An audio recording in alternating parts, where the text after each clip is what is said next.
नमस्कार दर्शकों, पंडित ज्योतिष चैनल में आप सभी का हार्दिक स्वागत है।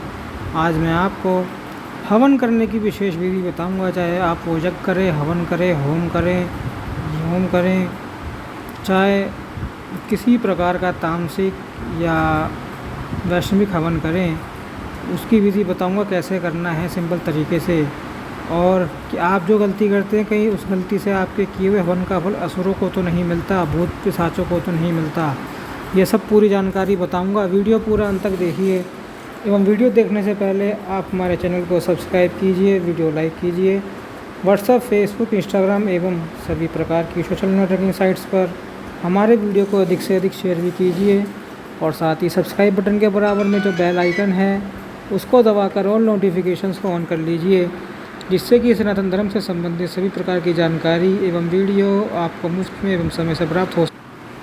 दर्शकों, हवन तो हम सभी लोग करते होंगे और करते हैं, साधारण बात है। विशेष पर्वों पर, तिथियों पर, जैसे कि नवरात्रि हो गई, शिवरात्रि हो गई, जन्म दिवस, अमावस्या पर हो गया, अथवा तो हम नए घर में गृह प्रवेश कर रहे हैं, कोई विशेष कार्य के लिए हम लोग हवन कर रहे हैं, अथवा तो शादी ब्याह में भी हवन प्रत्येक शुभ कार्य में मुहूर्त में किया जाता है। इससे हमको लाभ होता है और हमारे सुख में जीवन संपन्न होता है। लेकिन हवन कुंड किस पात्र में हमको करना चाहिए, हवन का कुंड किस पात्र, किस मटेरियल का बना होना चाहिए हवन कुंड का पात्र, इसका हम लोग विशेष ध्यान नहीं रखते। जी हाँ, जैसे कई जगहों पर मैंने देखा है कि जो तगा होता है उसके अंदर भी लाकर लोग हवन कर देते हैं, तसले में हवन कर देते हैं, घर का राज चल रहा है। नहीं, ऐसा नहीं करना चाहिए बिल्कुल भी। लोह पात्र मतु आरम, लोहे के पात्र में यदि आप हवन करते हैं तो वह असुरों को पहुँचता है। ध्यान दीजिएगा, कृपानाथ महाराज असुरों को अपना दिया हुआ हव्य बिल्कुल ना पहुँचाए, ठीक है। ये देखिए, लोहे का पात्र है, हवन का टीन का पात्र है अथवा तो लोहे का पात्र कह दीजिए, अथवा तो स्टील के पात्र में भी आपको हवन नहीं करना चाहिए। स्टील जो है अलॉय होता है उसका, लोहे का ही हवन आपको केवल तांबे के पात्र में अथवा तो पीतल के पात्र में ही करना चाहिए। जब इन दोनों का अभाव हो तो आप मिट्टी के बर्तन में भी हवन कर सकते हैं, बिल्कुल यह शास्त्रीय प्रमाणित है। फिर से मैं आपको बताऊंगा, लोह पात्र तुआ असुरम, लोहे के पात्र में दिया हुआ हवन का भविष्य असुरों को जाता है। शास्त्र आगे कहते हैं कि विवजयत लोह पात्र सदा देवार्चने अग्नि होमे च, यानी देवार्चन में अथवा तो पूजा पाठ में कह लें, इसके अंदर लोहे का पात्र सर्वदा वर्जित है। आप लोग कहेंगे कि हम तो स्टील का उपयोग करते हैं, तो महाराज स्टील का भी उपयोग वर्जित है, वह भी लोहे का भी एक विकृत रूप है, ठीक है। तो लोहे का पात्र आपको पूजा पाठ में बिल्कुल नहीं उपयोग करना चाहिए। देवार्चने अग्नि होमे च, अग्नि द्वारा होम करने के लिए भी आपको लोहे का पात्र उपयोग में नहीं लाना चाहिए।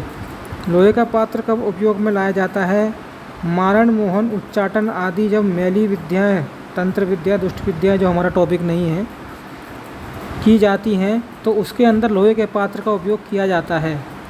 अन्यथा लोहे के पात्र का उपयोग हवन कुंड के लिए सर्वदा वर्जित है, नहीं करना चाहिए। अब आप कहेंगे कि हमारे पास धन का अभाव है, हम फटीचर हैं, ढिमका फलाना, हम यह भी अफोर्ड नहीं कर सकते, यह भी ख़रीद नहीं सकते, ये नहीं कर सकते, तो क्या करना चाहिए आपको ना, बालू के ऊपर बनाकर होम करना चाहिए। मतलब बालू मिट्टी होती है, पहले के ज़माने में क्या होता था कि कच्ची मिट्टी होती थी, उसके ऊपर लोग ईंट आदि बिछाकर गोबर से लीपन करके उसके बेस के ऊपर हवन कर लेते थे। लेकिन आजकल ना टाइल्स लगा हुआ है, तो आप ऐसा उस टाइल्स पर नहीं कर सकते, इसलिए कुंड उपयोग किया जाता है। यदि कुंड का अभाव हो आपके पास, तो यहाँ पर मिट्टी बिछाकर आप ईंट रख के, बालू रेत बिछाकर उसके ऊपर भी हवन कर सकते हैं। यह बिल्कुल शास्त्रीय प्रमाणित है। लेकिन लोहे के बर्तन में आपको कदापि हवन नहीं करना चाहिए। जी हाँ, सावधान रहिएगा, आप अपना दिया हुआ हव्य कव्य तक ना पहुँचाएँ। देखिए, जो हम लोग हव्य देते हैं, अग्नि यानी जो भी हम लोग हवन में जो सामग्री डालते हैं वो क्या है, वह देवताओं का भोजन है। इसलिए तो हम लोग ऐसे बड़े प्रेम से डालते हैं, देवताओं का भोजन है। अग्नि क्या है, अग्नि देवताओं का मुख है, और यह कुंड क्या है, देवताओं का तन है, शरीर है। तो इसका आदर आपको करना चाहिए। इसलिए ना कुंड का भी पहले पूजन किया जाता है। तो लोहे के कुंड का पूजन बिल्कुल नहीं किया जाना चाहिए। ये लोहे के कुंड का पूजन ना करें आप, स्टील के कुंड का पूजन ना करें, एल्यूमिनियम के पत्रे के कुंड का भी पूजन आप बिल्कुल नहीं करना। तांबा हो, पीतल हो अथवा तो मिट्टी का बर्तन हो, ठीक है, इससे ही आपको पूजन करना है, हवन करना है। अब आप सावधानी देखिए, जब भी आप हवन कुंड लेना तो ऐसे लेना जिसके नीचे स्टैंड लगा हो, इस प्रकार से आप ध्यान देकर लेना। छोटा लेना यदि आपको घर में नित्य हवन करना हो।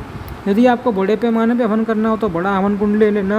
यदि आप इसे टाइल्स पर डायरेक्ट रखेंगे तो भी जल जाएगा, तो नीचे आप ईंट बिछा लेना, ईंट के ऊपर आप इसे रखकर इसका पूजन कर सकते हैं। बाकी ठीक है, मिट्टी का बर्तन तो हर जगह मिल ही जाता है।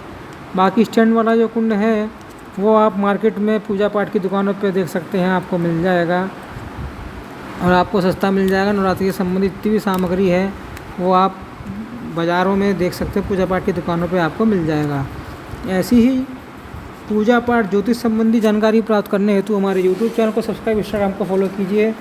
और जो ज्ञानी जन विशेष टिप्पणियाँ ज्ञान देना चाहते हैं हमारे कमेंट बॉक्स में एवं ईमेल आईडी पे आपका स्वागत है, ज़रूर ज्ञान दीजिए, आपके ज्ञान का स्वागत है। और ऐसे ही हमारे चैनल को सब्सक्राइब कीजिए और अधिक से अधिक वीडियो शेयर कीजिए। ओम नमो नारायणाय, ओम नमो भगवते वासुदेवाय।